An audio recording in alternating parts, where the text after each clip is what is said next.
My guest today is jewelry designer Jennifer Fisher plus Salt Bae. She has a line of salts. She had a line at CB2. She's one to be reckoned with. Since launching Jennifer Fisher Jewelry, she relocated to New York, and her brand continues an eclectic expansion that now includes fine jewelry, a singular fragrance. I want the fragrance, by the way, and a line of kitchen salts. Now we are diving in to talk all about her business on Just Be Unfluenced. Let's get into it. She works with her husband. That's a therapy session in and of itself. Jennifer Fisher, jewelry designer, aka Salt Bae. So I can't believe I'm saying this sentence, but I think I first and only met you at Jennifer Lopez's house. I was going to say the same thing. I was going to say, I wonder if she remembers that. But yeah, it was 4th of July and we met at J-Lo's house. Which is like, I don't say that because it doesn't happen. I don't go to J-Lo. Like, I'm not like at J-Lo's house. That just one year I happened to be at J-Lo's house, but it's not like a typical traditional thing for me every 4th of July. J-Lo and I are just hanging out with Ben and everybody else. What about you? Why were you there? 4th of July parties. I think that was the 3rd time I was there. Wow. Okay. Yeah, I mean, she likes hoops, to be fair. She does. Yes. So she likes my hoops. So that's a lucky girl. But I haven't been there in a while. So not since Ben. I'm sure she'll invite you after hearing this podcast. Both of us will go there. By the way, she has good 4th of July parties and they play volleyball with her family. And it was like this funny story. Were you there when we were playing volleyball? Or was that a different year? And I think that you guys were playing, but we were on the same team. And she's like, there can only be one Jen. Get on the other team. Because people were like, Jen. That's hilarious. There can only be one Jen. And I'm not sure if it's hard to compete with J-Lo. So how did you get started as a jewelry? Are you a jewelry designer or just like a curator? How did you get into the jewelry business and the hoops business? I'm a jewelry designer. So I went to USC. Well, first of all, I grew up in Santa Barbara, California. I went to USC. I studied business marketing, but little did I know, my grandfather was a polo player up in Santa Barbara, old school cowboy, would wear a cowboy hat. And my dad was in the car business, but my dad also redid Spanish homes up in Montecito before Montecito was like, Oprahville and everything. Right. It's like a little sleepy beach town. And my dad always made sure that my grandfather had a space to do his silver work, which he was a silversmith in his spare time. And I would literally sit on the washer and dryer and watch my grandfather make these amazing, rodeo buckles, bolo ties, money clips. Wow. And he was kind of a badass. Like he taught like Tommy Lee Jones and Sylvester Stallone and all those guys how to play polo. He was like this old school cowboy. And so I didn't really think about it much because I was kind of a tomboy as a girl. And I wore a lot of vintage. I didn't wear a lot of jewelry growing up. I wasn't a girly girl. And after I graduated USC, I thought I wanted to be a publisher of a magazine. And I got my first internship at LA Style Magazine. I don't know if you remember that magazine. Yes. And I was on the publishing side and I watched the racks of clothing go by. And I was like, I've always loved clothing. I was like lucky enough when I was little, my mom got me a subscription to Vogue magazine and I literally like plastered my entire wall in covers and spreads. And I'd always loved fashion. And I was like, this is not for me. I need to work in fashion. And so I literally moved. I switched, but I had a whole career before I was a jewelry designer. I was a wardrobe stylist in California. So I styled sets and sets of commercials for TV. I fell into the business. My friend worked for a commercial director at Propaganda Films. And he literally was remember, wasn't Propaganda Films. Yeah, it was like Michael Bay and Anton Fuqua, like all those big movie guys started there as commercial directors. And that was like in the 90s. Like I dated Matt LeBlanc because we worked on the NBC lot together when I worked at for Aaron Spelling. Like I had this whole career in wardrobe before I was a jewelry designer. So amazing. Matt and I broke up. I came to New York to visit with one of the guys that was on the soap opera that I worked for for Aaron Spelling, and met up with one of my best friends, brothers, groups of friends. And there was this cute guy there named Kevin. And we started dating. It was my best friend's cousin. And he lived in New York. I lived in LA. And we would literally every 2 weeks get on a plane to see each other. And I was just about to turn 30. And I was one day at a wedding at Tribeca Rooftop on DeRosa Street. Okay. And I had a strapless dress on. And I had like the lighting was weird. I lived right there. I lived in the same building Jay-Z and Beyonce lived in. I know that building. Was right. My friend Zen lived in that building. It's a great building. Uh-huh. So I had this lump on my chest and I was like terrified. It was right before I turned 30 and we couldn't figure out what it was. And thank God Kevin's dad was a doctor. We thought it was breast cancer, flew to LA to see a breast cancer specialist. And it turns out it's something called a desmoid tumor, which is a rare soft tissue sarcoma that basically is a keloid scar that turns it into a tumor. It's wow. Women get them in their uteruses after having children. It's like a trauma scar on the interior of your body that turns into a tumor.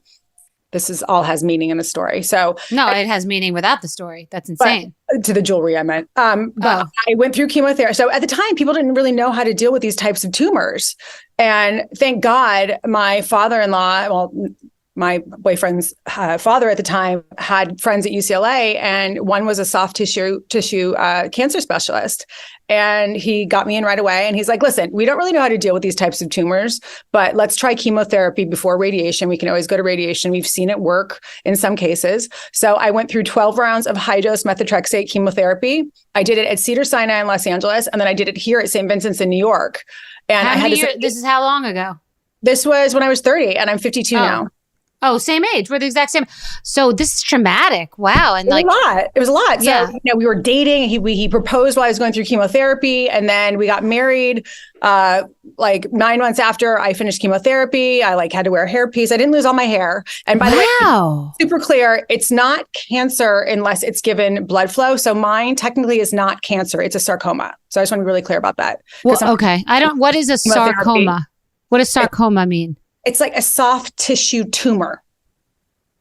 Which is different than an actual cancer. It's like, what is it? Because it's like control. It's like isolated. It's isolated. So if you cut, so the guy who actually did the biopsy on it, he couldn't get anything out with a needle biopsy. So he did a regular biopsy on it, and which he probably should have never, because it could have given it blood flow and it could have turned into an actual cancerous tumor, which it hasn't. So because it could have migrated. Okay. Totally. So I worked the whole time. I was still a commercial stylist. I had this amazing director in LA that let me do jobs in New York and California while I was going through all this. And it was hell. It was really, really hard. And, sounds horrendous. I was really sick.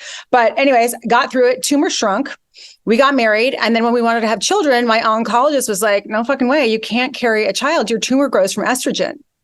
So, I knew this going through this, and I knew that I cut to prior to the story, my tumor grew quickly because I had switched my birth control pill when I was 30. So that's how that tumor, how it grew really aggressively. Anyway, so at the time, it was illegal in the state of New York to have a surrogate carry for you, which is really interesting. It was legal in New Jersey, Vermont, Florida, and California. So at the time, we're like, okay, Kevin grew up in Brentwood. I grew up in Santa Barbara, and both of our parents, sets of parents, were alive at the time. So we're like, let's do it in California because we can have the baby and then spend time with the grandparents. Went through the whole process of surrogacy, which is a long process. You're like selling yourself. There's like books of you and your family. And we found an amazing surrogate that lived in Sacramento, went through IVF. She got pregnant the first time, miscarried at 12 weeks. Second time, we saw a heartbeat, and then she miscarried at 16 weeks. I was like, at the my God. Oh, yeah. I was like at the Hilton in Sacramento, like by myself, and we found out there was no heartbeat, and I had to go through the DNC with her. It was horrible. I felt so bad for her. And then she quit. And so then I came back to New York. I went through IVF on my own, even though they didn't want me to do it. I was like, I'm going to try it. So I went through IVF here, unsuccessful. Yeah, but I thought you said it was bad for the cancer. So it wasn't about you not being able to do it. It was about being... Well, they didn't want me to carry... Yeah, they thought that there would be an influx of estrogen in my body by carrying the child. But we didn't know. I'd never been pregnant before. So I went through the IVF just to see if we could get more eggs, and we couldn't. They were not lining up. They're like, listen, we're so sorry. We think that something happened. The chemo, we thought the methotrexate was fine, but obviously something's going on with your eggs that, you have to adopt or get an egg donor. So we were literally like, what are we going to do? And I got pregnant. And I was like, you know what? I'm going to keep this baby and I'm going to see what happens. It's a miracle. Yeah. And that was my son, Shane. And so I had Shane. It was a totally normal pregnancy. My tumor did not grow. I was high risk, but it wasn't even a high risk pregnancy. I was completely fine the entire time. Wow. And my tumor actually shrunk. I'm a case study at Emory University of women of childbearing age that have gone on to have kids with this tumor and have it not grow. So anyway, so that was my son. That's magic. Yeah, it was crazy. It was literally like the miracle child. So when people started giving me little gifts to represent him. And I was like, oh, that's so sweet. That's so cute. That's so pretty. But that's just so not me. I'm not going to wear that. I wanted something heavy and cool and customized. And I wanted this because it was a really big deal that I had this kid. Right. So I literally, being a resourceful stylist, I went up to 47th Street and I was like knocking on doors. I'm like, will someone, I like drew it on a piece of paper. I'm like, will someone make me this dog tag? Please, will someone make it? And finally I found this one person that would make it for me. And it said Shane. And I wore it on a heavy gold chain, and it was sort of like down low. And I was, wearing tank tops on set, and all the grips and the gaffers and all the guys were like, what does that say? It was like an instant conversation piece. And I started literally making them for people on set, Bethenny. And really?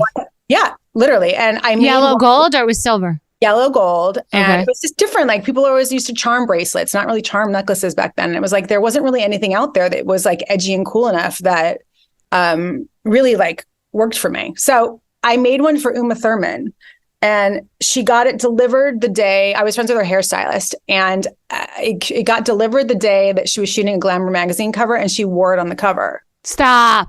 Yeah.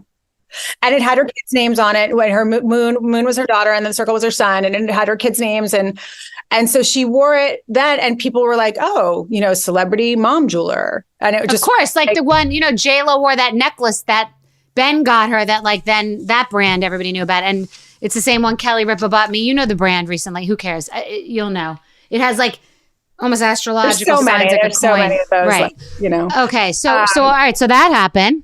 Yeah. So that happened. And then I literally was like still styling on set and working. And I was like, I really hate this. It's like 4 a.m. I'm on set. I'm like, I don't want to do this anymore. And I would, my husband would come home from work, and he worked in finance, and he'd be like, Jen, this is like a business. You've got orders all over the bedroom. I was literally shipping and fulfilling orders out of my bedroom in Soho. And I started making any money or no? Yeah, I mean, it's, it was pretty good. It was gold jewelry, and I was selling it direct to consumer. And I was like, I was talking to a bunch of people that were selling jewelry, and everybody was like, don't wholesale the fine jewelry because they take everything on consignment. So I was like, my business model is going to be direct to consumer for the fine jewelry only. Still to this day, we sell it direct to consumer only. We don't sell it to department stores. So that's what they meant by don't wholesale. They mean don't go sell it to a store. Don't have a middle person. Well, yeah, don't go sell to a store because you've got to put millions of dollars of inventory out into these cases. Oh, not even just that there's a middle person, but that you have to, right, the net 30 and all that stuff. Okay, got it. Yeah. Mm-hmm. Oh, yeah, you know how it is. Yeah, okay. Got it. The hustle and the struggle is real. Like I just hustled, and, I always loved fashion, and it was charms. And so I became friends with a lot of editors, and they were saying to me, it's charm jewelry. Like, it's not really magazine cover jewelry. Like, we need stuff that feels more editorial. So I was like, you know what, let me try to make some things. So I started making some things in brass and sending them to magazines, sort of just polished so they look like gold. And we started getting placements in magazine covers. And I was like, okay, this But okay, hold on. So this is a brand. This was then not a brand. Then it was a side hustle, but you were still making money. Well, no, I quit styling at this time. But and I started, at what point, how much money did you make on this business to then say I'm quitting? Not that much. I was like, I was a stay-at-home mom. I was then pregnant with my daughter, Drew, and I had another child. So I have 2 kids. So it was still a side hustle. You were making money, but making money. Yeah. Okay. And then what were the struggles? Like, what was the problem? What did you run into that you didn't think you run into? Because I did this with, at the same time you were doing that, I was doing that with pashminas when that exploded, and the same type of thing. I had those. I was the first to do pashmina in LA. They had it at Neiman's or a few stores, like 1 or 2 shawls, but it wasn't a real business. It wasn't a business at all. And I started ordering them. I was completely broke, but ordered 50 from India. They were charging 500 at Neiman's. I ordered 50 from India. And then I started like displaying them in like gradations of the color next to candy from this bulk candy place. And Selma Hayek was buying, and Susan Sarandon, and everybody in the industry was buying because I knew everybody. And to the point of what you're talking about, right? When LA's very small, it's different than New York. You know everybody. You go to La Scala for lunch, you know every person. You just know everyone. So, right. So everybody just knows everybody, and that's like a way to.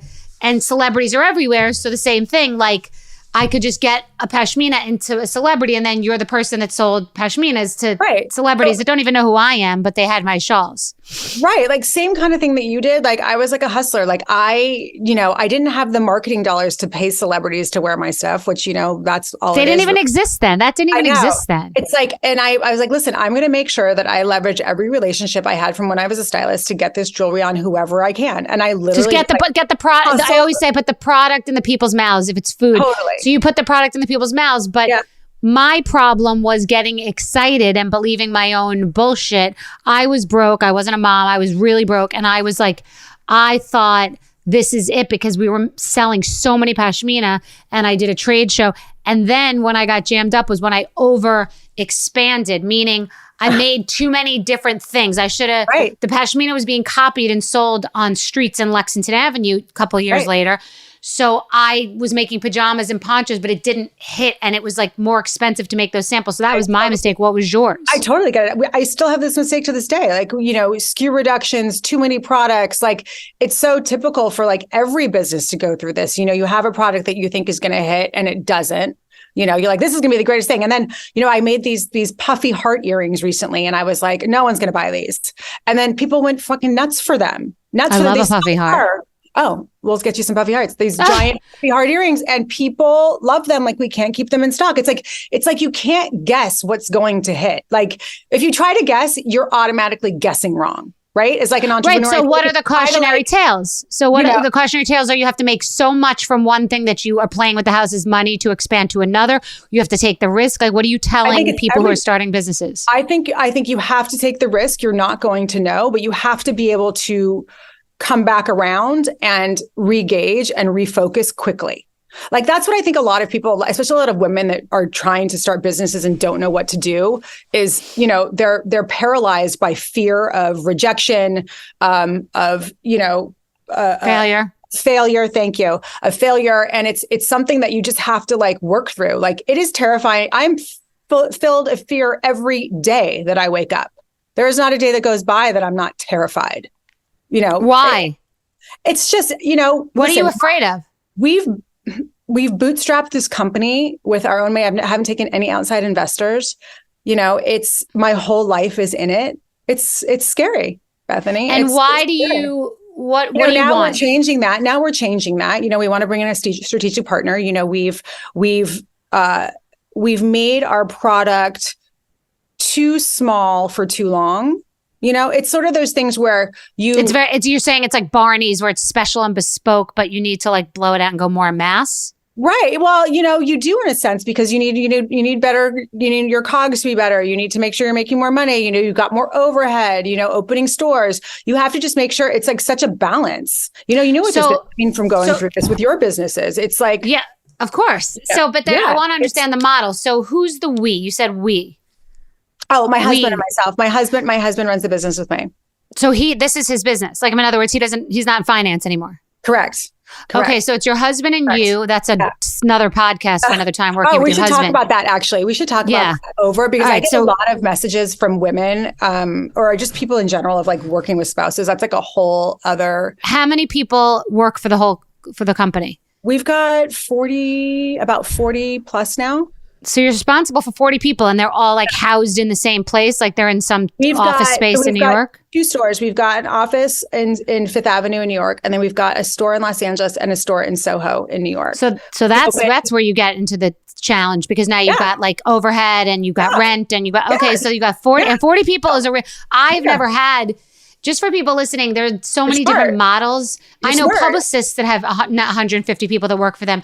I have 2 assistants and I have all like monthly consultants and lawyers but no one that I am responsible for except for like my house staff. So it's a model and I'm not good at that. Like that You're smart though. It's one of those things where, you make choices to build your business certain ways and then you learn over time, like, you listen to people like you that are doing it leaner and that's the smart way to do it.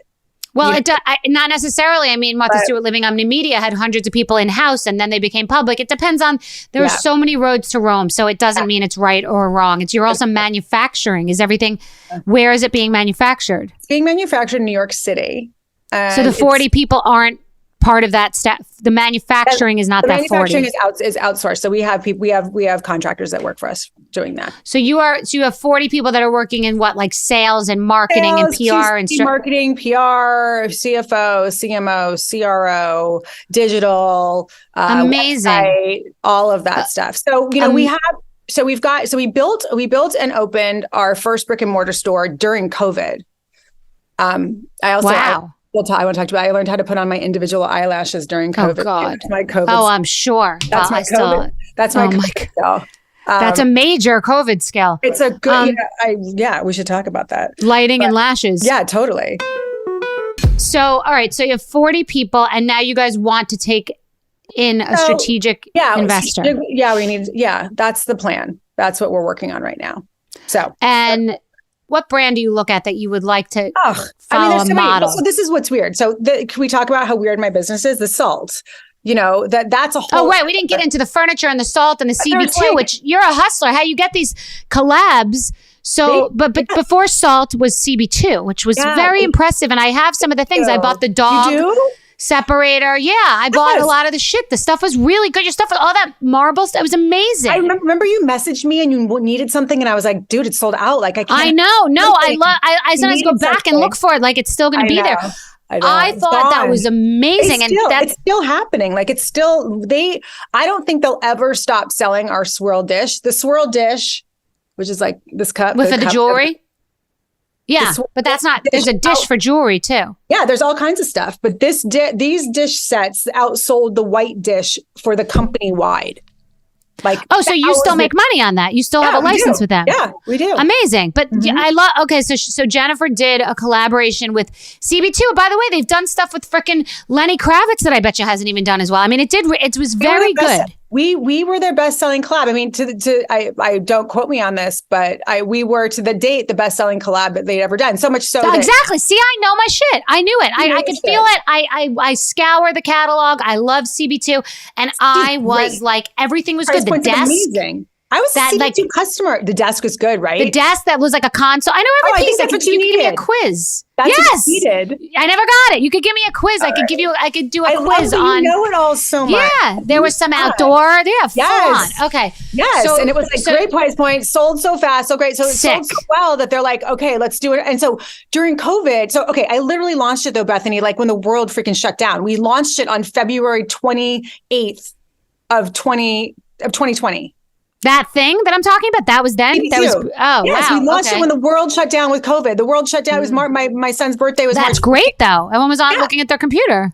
Right. And they're also stuck in their homes wanting to keep their houses in an affordable way. And it was all of the stuff that I did. Like, I made sure nothing was like freaking purple. Like, my color palette was very neutral. Always will be, always is who I am. Same. And I just kept it really simple. And I just designed a ton of stuff that I originally designed like 300 things, but we ended up going live with 108 pieces of just things that I thought were just regular things, but cooler. And little did I know, it was sort of like the jewelry. Like, people were like, oh my God, that's great. I want that too. Amazing.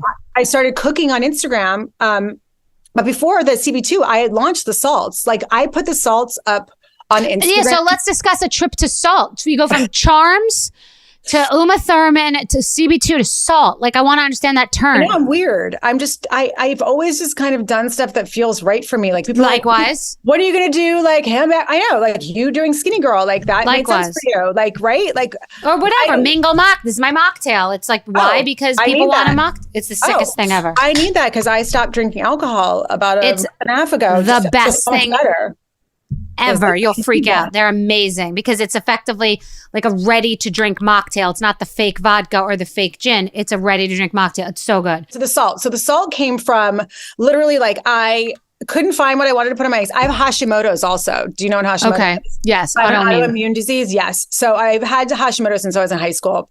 And always like weight fluctuating, kind of not feeling great, brain fog, to lethargic. And I found an endocrinologist here in New York that got me off of gluten and had me eating protein in the morning. And I couldn't find anything to put on my eggs that it wasn't like potpourri or like a barbecue rub. So I literally made like a little concoction of all the things that I like in a bowl on the side of my stove. The first one was the universal salt, which has dill, parsley, crushed red chili pepper.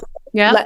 So my dad used to send me his lemons from Santa Barbara when he was alive, and I would grate the lemon rind because I didn't want to waste any part zest. Of the lemon. Yes, exactly. But not the pith, not the white part, just the top. Yeah, the zest, just the zest. Yeah. You just do that with a microplane. You get it. So yeah, I would dry it and I would use it in recipes. So I threw lemon in there. And that was universal salt, lots of black pepper.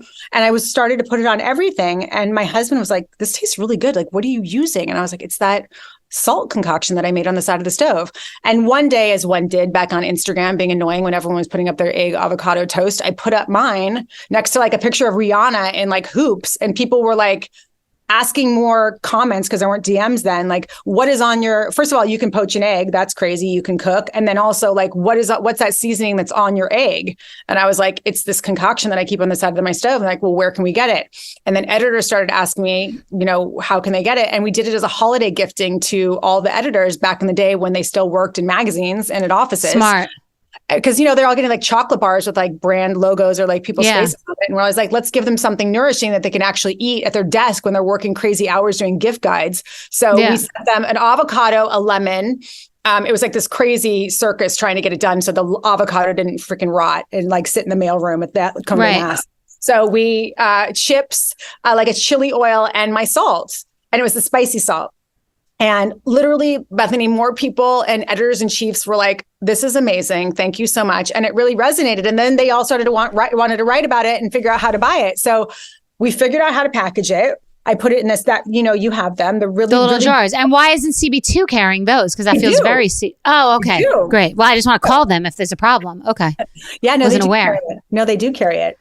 But you need to get into like salt, peppers, and shakers because you got the whole marble thing. I need to get into like Erewhon, but it's like the whole thing with Erewhon is like. Yeah, but are you going to get? Is this profitable now? The salt thing? No, this is like a side thing. We sell about $700,000 worth of salt a year. Okay, you're the Salt Bay. You get to $1 million. Okay.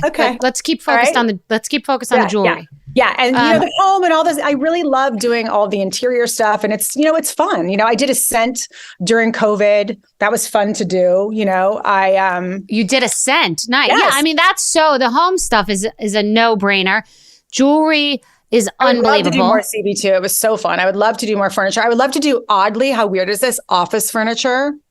Because there's like no cool office furniture. Like those desks that I did, I feel like there just isn't a lot in that space, So we'll see what happens. Office furniture, any kind of home stuff. It's so fun to do. But so after we did that, we did a Christmas collaboration with CB2, and then we did the kitchen collaboration because I was cooking so much because I have Jennifer Fisher Kitchen, which is my food Instagram where I like literally just like stick my camera in like the pot of whatever I'm cooking and I like show everybody how to cook, and like all the recipes are on my website too. So it's all there's anti-inflammatory. So your husband is what, operations? He's operations and you're the creative. So he has to like lasso you in sometimes. Like you're the idea hamster. Constantly all day long. No. You're the idea hamster, and he has to be like, we got to get back and get focused because if you try to please everybody, you please nobody. Exactly. Like, you know what I mean? So he wants to protect the realm and he wants to focus on the SKUs that are really working and he wants to build that business and he wants to like blow that out. Right. So you work with your husband for how long? He's been with the brand for 8 years. That must have been a decision and a discussion. Like, who decided that and how did that come up? He's cool. The great thing about Kevin, my husband, is he's got zero ego. And he is like, at any time it's time for me to exit, I'm out. I'm here. I was here to help you build the brand. You're my wife. It was like the perfect timing. It wasn't like I'm going to leave to go build your brand. He was having an exit from where he was going. He had to leave. It made perfect sense because it wasn't a competitor. So he came and helped me out and then just didn't leave. So that's sort of the arrangement. So the arrangement is he will exit at some point, but just not yet. And it's very obvious what he does and you do because that goes right down the middle with the operation ones. Right. And now we're building a team around us, which is like, we have this killer team around us, which makes all of the difference in the world. So it's not just him and I when like, what do you do? What do you do? We've got that know that what they've doing, that worked at like very, very big brands before and know how to grow brands and how to scale and how to make sure that we're, positioning ourselves right, how to make sure that we're merchandising correctly, how to make sure that we are, our SKU count is correct. There's a lot of that's very hard. I could tell you people listening, there are so many different models to business. Like I have a very different model and it probably could have been so much even more massive in many ways if I had an infrastructure and operation like that. You have to do what is right for your personality. Like your husband's doing operations, you're doing the creative, you have these people around you. It's almost like you have advisory and a board and all these things. it's to be applauded. It's very hard. Like you have all these elements, and I think that that's extremely admirable, to be honest. It's not for everyone, and not everyone can do it and nail it. Yeah, it's like I said, it's scary and it's hard, and it's our own cash and it's our own money, and it's, that's what it is. And it's. So what mistakes have you made? What really big mistakes have you made? What would you do differently? We make so many mistakes. I would say, one of the big mistakes is probably, thinking that we could do it on our own for as long as we have. I think that, asking for help and getting the right people in and building the right team around you is really, really important. You mean spending that money that's hard to spend on these big salaries to have people under you that are experts in their field? Is that what you mean? Like one of the people that works for me is one of my family members. He's a cousin. There's creative ways of doing it. So you're not killing yourself on salaries, but I think back end and things like that. Yeah, I think that having a product to deliver. I mean, what this is: having products and producing products, and sourcing is key. I wish I had sourced earlier. Also, what's kind of weird about our brand is that no one else. Like, there's really no other brands that have fashion jewelry the way we have the hoop earrings and all of that fashion jewelry, and then also have the fine jewelry component. Yeah, there's a couple, but it's confusing. Yes, I understand what you're saying. You have to market that. It's two separate manufacturing chains. So it's a lot. There's a lot of moving parts. So, I wish that earlier we worked on sourcing and manufacturing, not necessarily in the United States. Okay, so you said two things. First, you said there was a mistake was that you had to bring in other people around you that are experts, but could you afford to do that in the beginning? No. You couldn't afford. Yeah, but then that wasn't a mistake, because in the beginning you can't afford that. Right. But it's sort of those things like I wish I had asked around more. I wish I had, that's another thing too. I think this is a good thing to point out is that, I wish also that at 52, when I turned 50, I also have this mindset of, I'm sure you do too, of sort of like, I don't care what people think about me any longer. Yes. When I was earlier in my career, I was more guarded. I wasn't as open and transparent as I am now. I was more concerned about what people thought about me and my brand. And then when Bethenny, I started like just being myself and like, I don't, this is it. This is who I am. And I take it or leave it. And is when my brand really started to change. And we started to grow. I think people, you allow for the possibility that it could fail because you're not so desperate about it, but then good things happen in a way. Yeah, like you're kind of like also, new things open up that you didn't think about because you're seeing it differently. Like nobody, and for me, nobody has anything that I want at this age. So it opened leaving Housewives twice, like me leaving millions of dollars. So it opened up other things that I didn't even think about or was looking for because I was just open and free, and I also didn't care what people thought. I was going to call you. I got a phone call to like talk to them, and I was like, I'm going to call Bethenny. And then I was like, interesting. No. And I was like no. Now or back when they did the season that they're doing now. That makes sense. Then back. I've been asked a few times, but I've never gotten into any serious conversations with them. I've only just spoken to like the casting director, and then I was like, it's not right for me. At one point, I think it was when you were going back on the show, and I think they wanted another businesswoman on the show. Oh, okay. Looking for someone to sort of like be along there with you that had a company.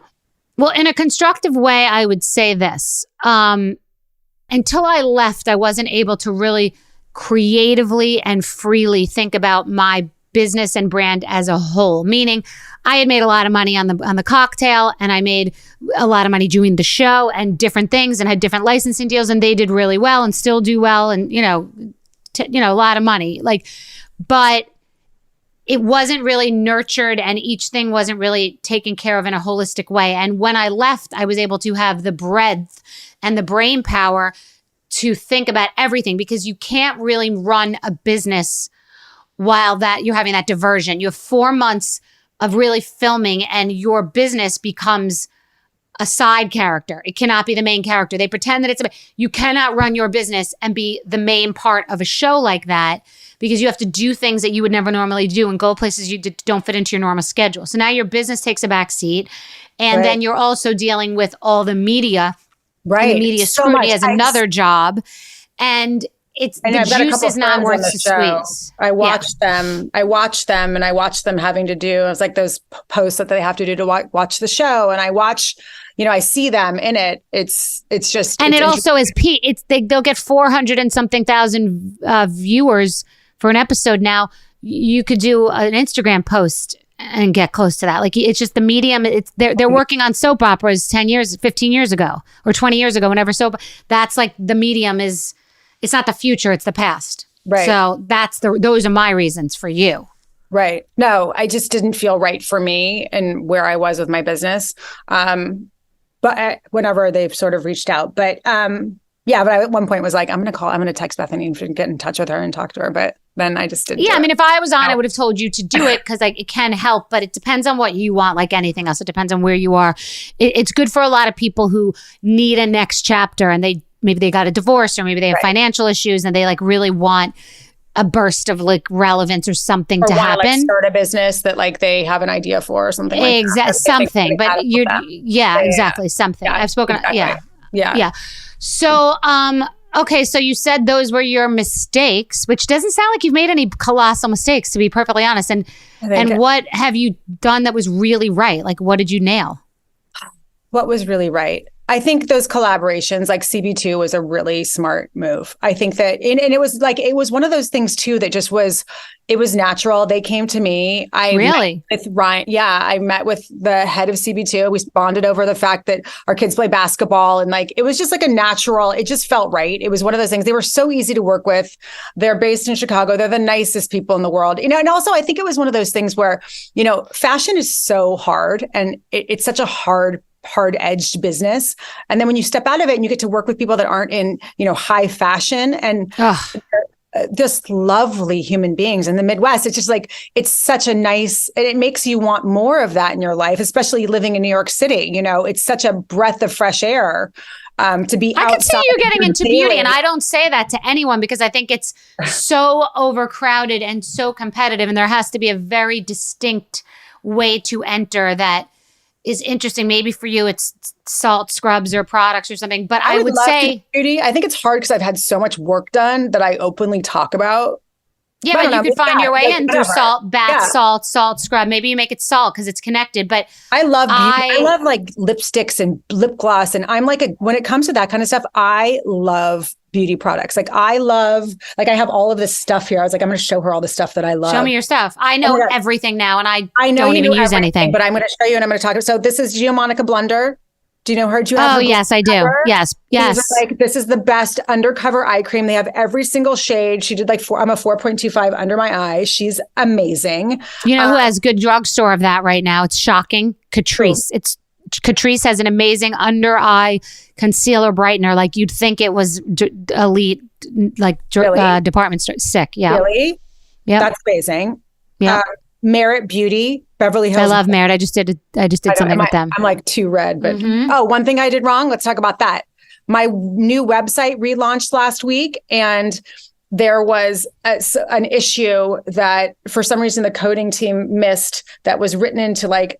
I'm not entirely sure about it, but basically we launched a new website and then all of the images got sucked out of the website. I can't even talk about it. Oh my God. Danessa Merrick's makes the best, as you can see. I use this. And people love her bombs too. This contour, what is it? Light 1 is literally the best. Our mascara, Maybelline Sky High. Do you like this one? I like it. My favorite is, I think, It's Superhero. And Tower 28 is a good mascara too. Do you like this one? I like the brand. I like a tubing mascara because I hate it. Then you would love Thrive. I love Don't say it. Yeah, Thrive is good. Thrive is probably one of the best mascaras. And it's so funny. I went to go check out the other day because I wanted another one because I feel like they dry out quickly. And I went to check out and I got distracted and I didn't do it. So you just reminded me I need to do it. I'm so proud that I know, that a year and a half ago, I didn't know any of it. Not one of these things would I have known one thing you were talking about. You know your shit. And I follow you and I know my shit pretty well too. You really know your shit. Like you are really good. But it's because I never wore makeup. So I was discovering. It's fun to watch you too. And you can do your own makeup. Patrick Ta, I like his eyebrow. His whole brand. And you probably like the design. And the bronzer, love. Yeah. Bronzer, but you hate the fingerprints. She's I hate that. Hate it. She's sculpted. Makes me crazy. Do you know G Beauty, this smaller beauty brand? These girls are amazing. GEE? Yeah. They're really I feel like I've seen it, but I don't know that product. They make a really good golden glow bronzer and they're lovely women. The company was started by their mom. They're from Canada. They're lovely. Nice. And Natalie is my friend. She lives in Miami. Do you use Refi? The lash brow thing. The brow thing. Yes. It's Now, amazing. the one I have is thicker though. It's not like a little ball. It's like The longer ball and white. Need the ball. Have Jess. Why? I like the longness. I don't know. I kind of like the ball for some reason. Have Jess send it to you. Interesting. But also like their this powder that's kind of wet. Yeah, Have you tried people it? yes. But I didn't think it was actually that good. I just like the concept. I kind of love it. I like You that. do? Because for me, well, okay. Well, this is the other one. Have you tried this Charlotte Tilbury airbrush? Yes, I have it. I have This all. is Yeah, good. She's funny and she's cool.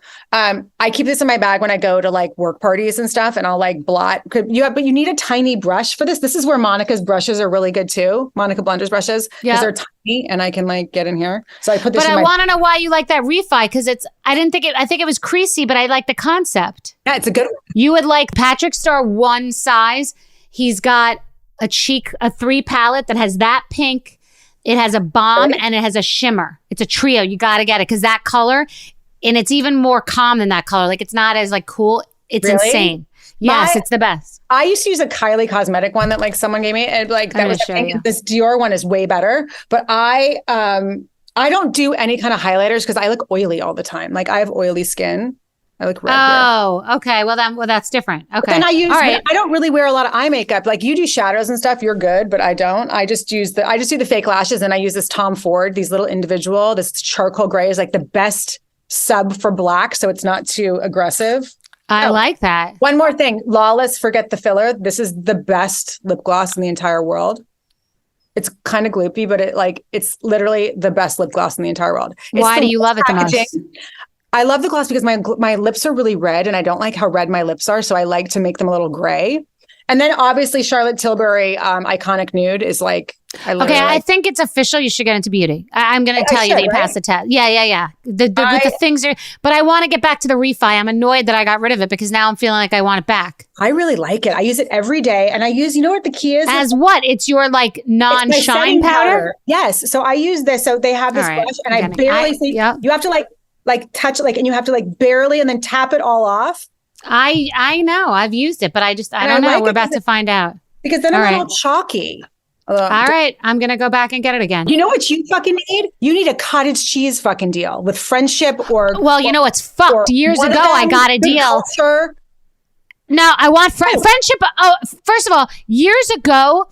Cottage cheese. People say that I'm like copying other people. And I go bananas because I was offered several $100,000 years ago for this cottage cheese deal. It's not any of the companies you just mentioned. And there was a reason that I can't explain that I had to turn down the deal. It's a very bizarre reason. Okay. And now I'm like, Friendship cottage cheese needs to come to me and give me a deal. I mean, it's ridiculous. Like, you're eating that stuff with it. And then, I'm getting mad now. Like now I want a deal. You need a fucking deal because every time I go on Instagram, you're eating the fucking cottage cheese and it looks good. It's enough. You should do all that. It should be a thing, like your snack kit, whatever it is, like pajamas and everything, bagel seasoning. That's how most people eat. By the way, that's how. What am I going to start lying about what I eat? I eat like tuna fish on a cracker. Like I went to culinary school. I could eat whatever I want. I could order lobsters every night. I want tuna fish on a cracker. It's what I want. You've done way more than me, and I have recipes on my website. So like, it's what I want to eat. I don't care what anyone thinks. Like I'll take Captain Crunch with my hand, and that's what I'm eating. And people are like, "Oh, aren't you like rich and successful?" I'm like, "Yes, a rich and successful person wants Captain Crunch. Leave me alone." People are like, "Enough with the cottage cheese." I'm like, "No, I'm keeping going." You can eat whatever you want. Oh my God. All right. Well, this was so fun. So fun. That was so fun. It was like a bag of nuts, this whole thing. Like, yeah, well see. Welcome to the crowd. Tell your husband, I think you guys are doing an amazing job. Thanks, Bethenny. So I'm impressed. Thanks. And I hope to see you soon. Yeah. Beauty. You have to. Yes. I know. Because the logo, the packaging is already there. It's like so All right. Well, putting it out in the universe now. No. You should have a beauty deal. 100%. All right, and believe me, I've been offered beauty deals and I should not have a beauty deal. You should have a beauty deal. Great. All right. There's my offer. Well, I'll give you mine. I'm going to tell them to call you instead. Fabulous. All right. Bye.